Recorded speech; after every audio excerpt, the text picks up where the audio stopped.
So, pagpalang araw sa ating lahat. Ako po si Sarina Espal Amatin. Ilalahad kong aking tulan para sa daily devotion na pinamagatang bakit ka dapat mag-fasting regularly.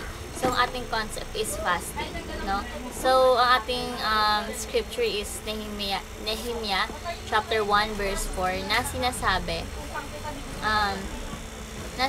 sa Nehemiah is, when I heard these things, I sat down and wept. For some days I mourned and fasted and prayed before the God of heaven. So, ang ating katuruan ngayon is number 1, fasting is a normal Christian discipline.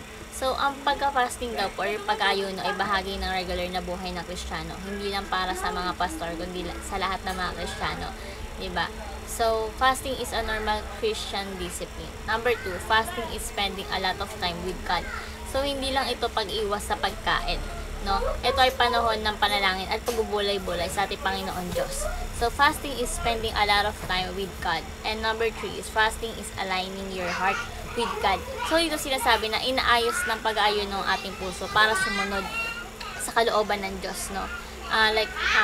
So, habang, like for example, habang nag-aayuno ka or nagpa-fasting ka, napagtanto mo kailangan mo humingi ng tawad sa iyong sa isang mong kaibigan. Ganon. So, fasting is aligning your heart with God.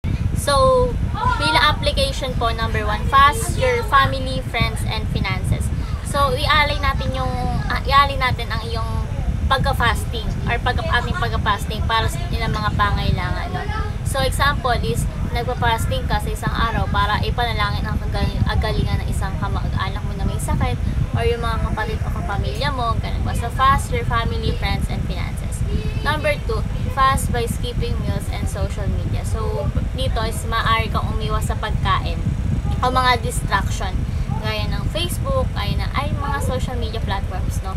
Para nakatuon ka lang sa Panginoon Diyos, diba? So, like for example, hindi ka muna mag-Netflix ng isang araw para gamitin yung oras na yun sa pagde-devotion mo, diba? So, fast by skipping meals and social media. And last is fast regularly or at least once a month. So, gawin natin habit ang pagka-fasting or pag-ayuno kahit isang beses lang sa isang buwan, no?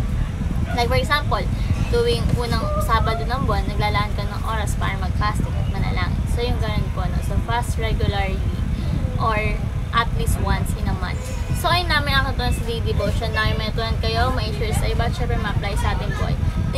Thank you po sa pakikinig at God bless po sa ating lahat.